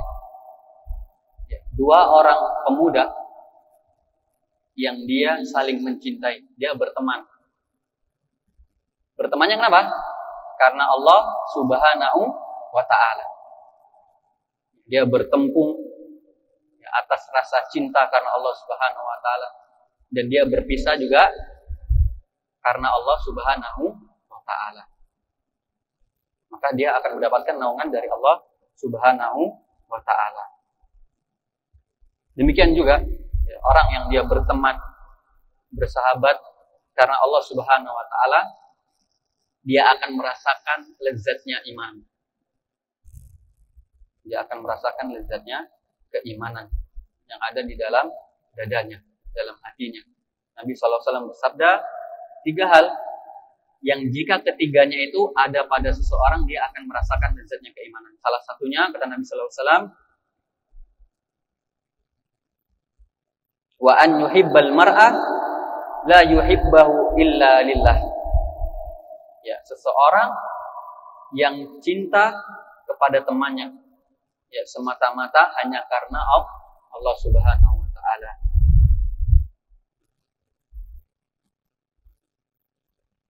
Ya, ini yang pertama, adab ketika berteman. Habis waktunya. Tadi jam 11. Ya. Kita habisin ya. Tinggal 5 lah. Tinggal 5 aja. Nggak apa-apa, ini penting. Ya, jadi yang pertama, dia kalau berteman harus karena Allah Subhanahu wa Ta'ala. Nggak boleh ada embel-embel yang lain pengen dapat misalkan, si fulan tuh kaya ya, pokoknya saya harus dekat, saya harus berteman sama dia. Soalnya terjamin hidup saya. Ke kantin dibayarin terus. Tapi nggak bisa, kalau di Intan Ilmu nggak bisa. Belanjanya pakai apa? Pakai kartu, nggak pakai uang. Nggak pakai uang cash, nggak pakai duit cash. Jadi semuanya sama. Belanjanya berapa? 10.000 satu hari. Antum mau misalkan, dia orang kaya, ya nggak apa-apa, deketin aja. Tapi sama aja, jatahnya dia juga berapa? 10.000. Nggak mungkin dia akan ngasih apa? Jatahnya. Kalau ngasih jatahnya dia nggak jatah. Kecuali memang dia benar-benar ingin berbuat baik. Ya, dia akan mungkin mentraktir temannya. Ya, jadi yang pertama, adab ketika berteman, bersahabat adalah karena Allah Subhanahu wa Ta'ala. Kemudian yang kedua, ya, memilih teman yang baik. Ya, karena nggak semua orang itu bisa dijadikan teman baik. Ya, maka seorang Muslim yang dia ingin menjaga agamanya, menyelamatkan agamanya, maka dia harus cari teman yang baik. Ya, karena teman itu bisa narik seseorang, maka dikatakan as-sahibu sahib. Ya, seorang teman itu bisa menarik orang lain. Ya, kalau dia salah bergaul, dia salah berteman, dia akan tertarik.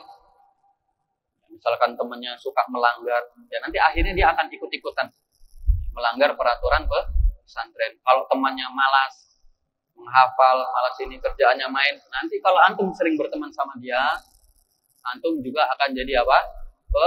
Pemalas. Antum senangnya nanti mainan.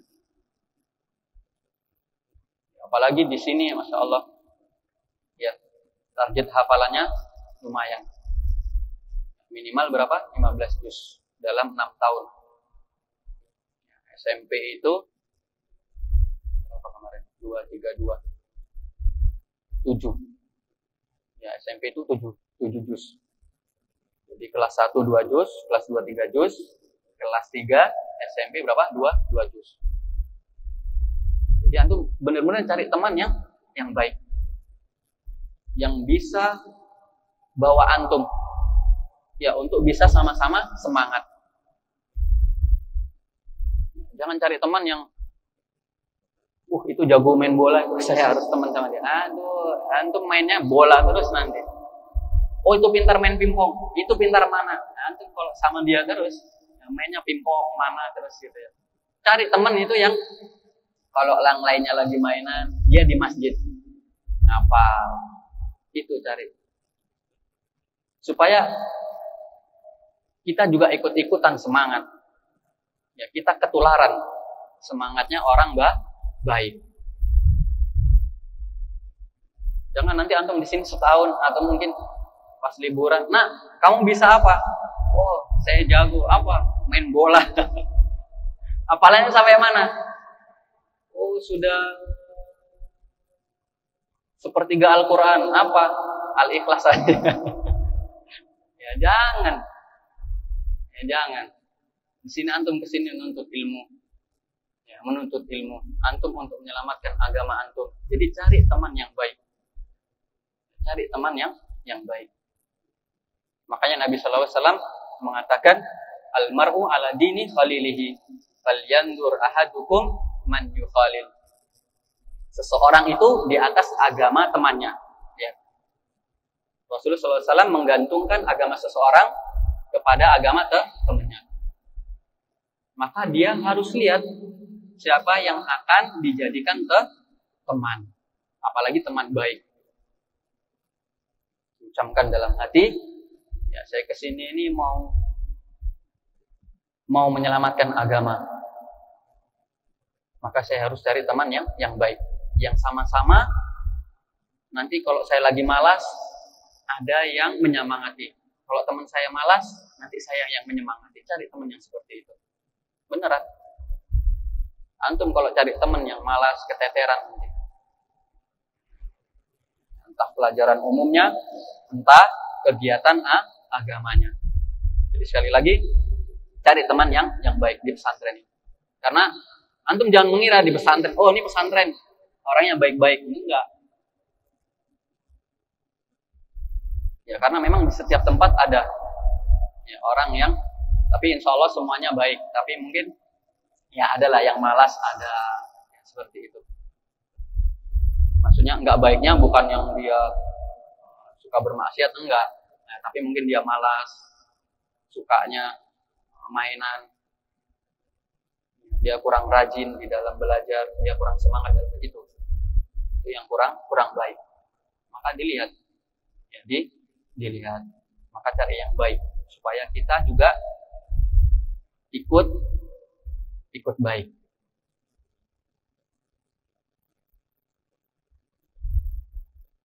Ya, dan Rasulullah SAW juga pernah mengatakan bahwasanya salah seorang ulama mengatakan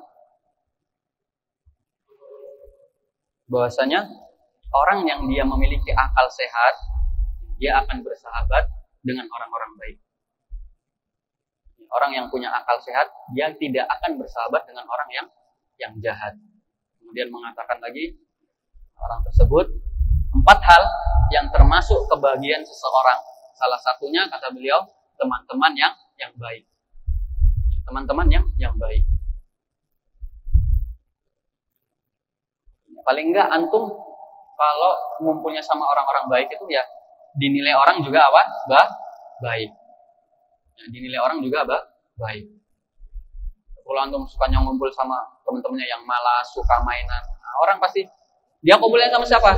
Si fulan, sukanya main ini, mainan. Oh, sama aja itu berarti. Paling enggak penilaian orang seperti itu. Kemudian yang berikutnya,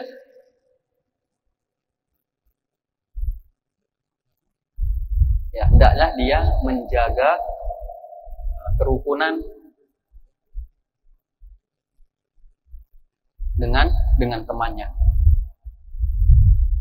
Ya, karena ini wasiat Nabi SAW kepada Mu'ad dan juga sahabat Abu Musa al-Asy'ari. Kata beliau SAW, berilah kemudahan dan jangan membuat sulit orang lain. Ya, dan berilah kabar gembira yang membuat orang senang. Dan jangan membuat orang lari dari agama Islam. Serta hendaklah kalian rukun, tidak saling berselisih. Ya, kalau ya namanya kita hidup ada masalah pasti. Ya kan? Dengan teman pasti ada masalah. Tapi jangan sampai masalah itu didiamkan. Sehingga akan terus membatin di dalam hati. Akhirnya jadi jengkel sama temannya. Ya, tapi kalau ada masalah diselesaikan. Kalau misalkan nggak bisa cari, misalkan Ustadz, saya lagi ada masalah dengan ini, dia nggak mau gini. Nah, ya, nanti Ustadznya yang mendamaikan. Ya, maka sebisa mungkin dijaga. Ya, sebisa mungkin dijaga kerukunan bersama temannya. Karena ini wasiat Nabi Shallallahu Alaihi Wasallam. Kemudian adab yang berikutnya, ya, dia harus berlemah lembut kepada temannya. Tidak boleh dia kasar, apalagi sampai mungkin menzalimi.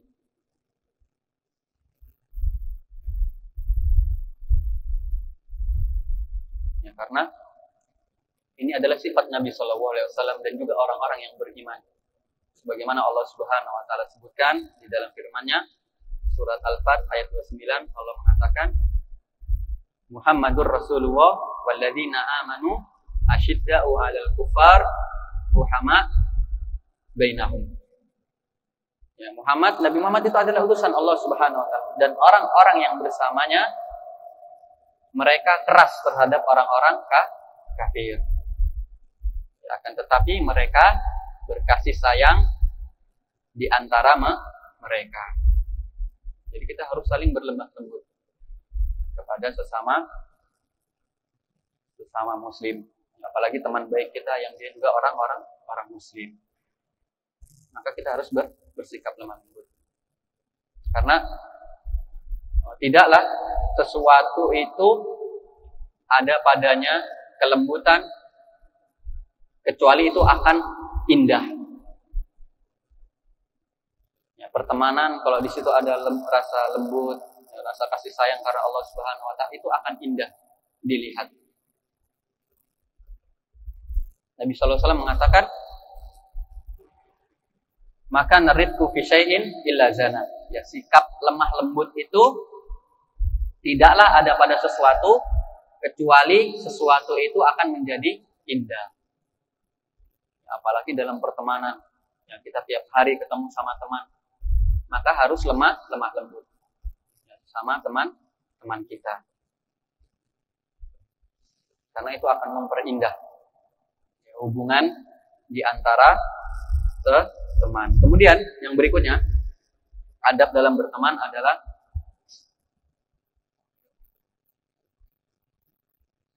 tidak berlebihan dalam mencintai seorang teman.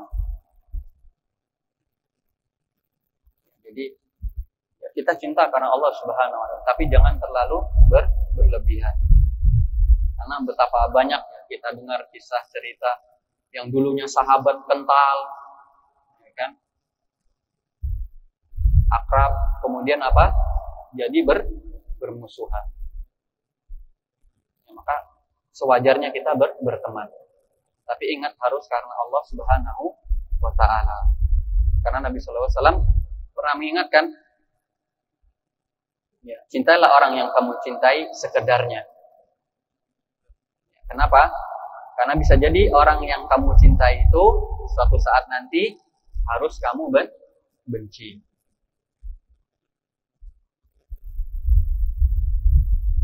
Demikian juga bencilah orang yang kamu benci sekedarnya. Ya, bisa jadi suatu hari nanti orang yang kamu benci menjadi orang yang kamu cintai. Kita kalau benci sama teman, ya sekedarnya. Nggak boleh berlebihan. Karena bisa jadi nanti dia akan menjadi teman akrab. Jadi ketika berteman, biasa-biasa. Jangan terlalu berlebihan.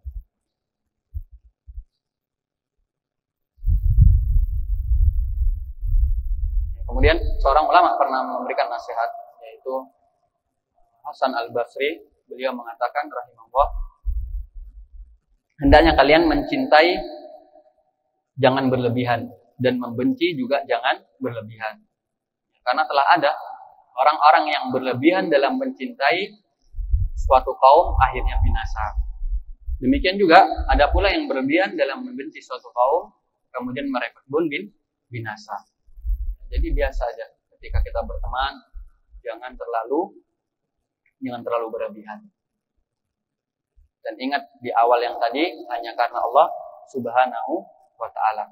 Kemudian yang berikutnya, yang ke-6.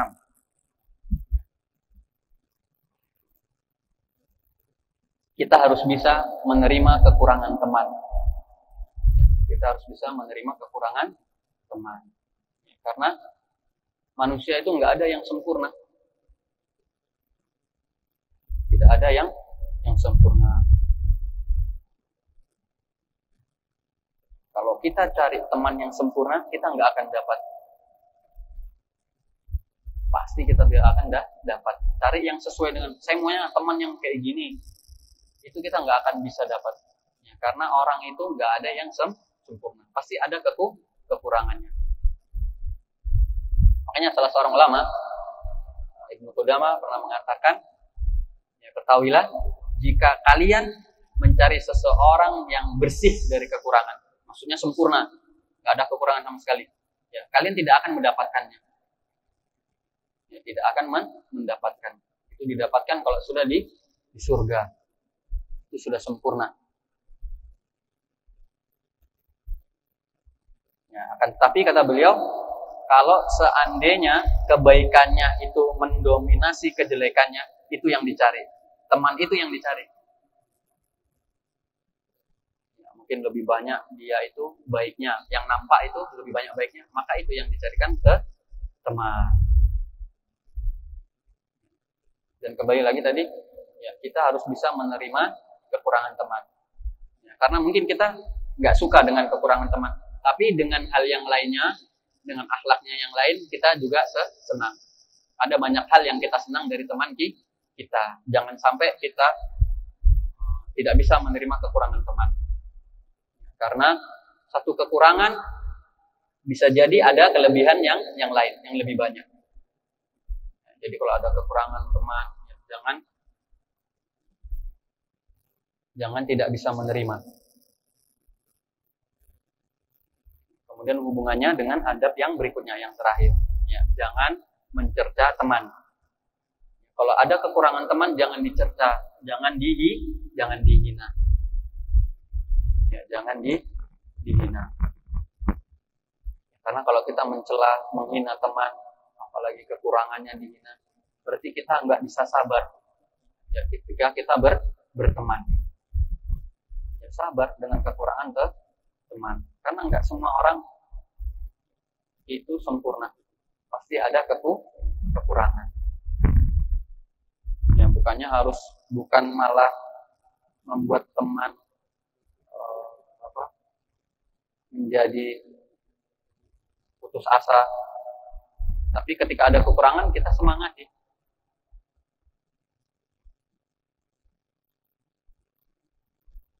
Jadi tidak boleh mencela atau menghina kekurangan ke teman.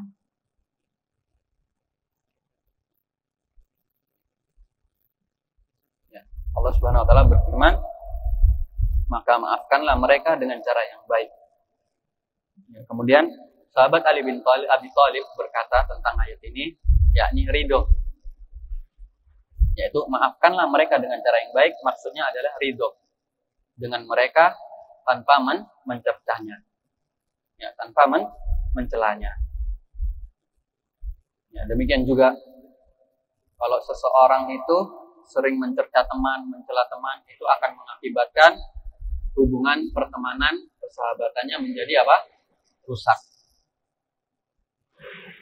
Atau sebab rusaknya hubungan pertemanan dikarenakan ya, temannya tidak bisa menerima kekurangan temannya, akhirnya dia mencela, mencerca. Ya, wallahu a'lam bishawab. Ya, ini yang bisa disampaikan pada kesempatan hari ini. Adab-adab keseharian, adab-adab yang berkaitan dengan keseharian. Tadi ada 4 adab. Ya, yang pertama apa tadi? Adab apa? Adab apa tadi? Tidur. Yang kedua adab makan. Yang ketiga adab berpakaian. Yang keempat adab berteman. Ya, apa yang disampaikan tadi jangan sampai cuman sekedar jadi catatan di dalam buku.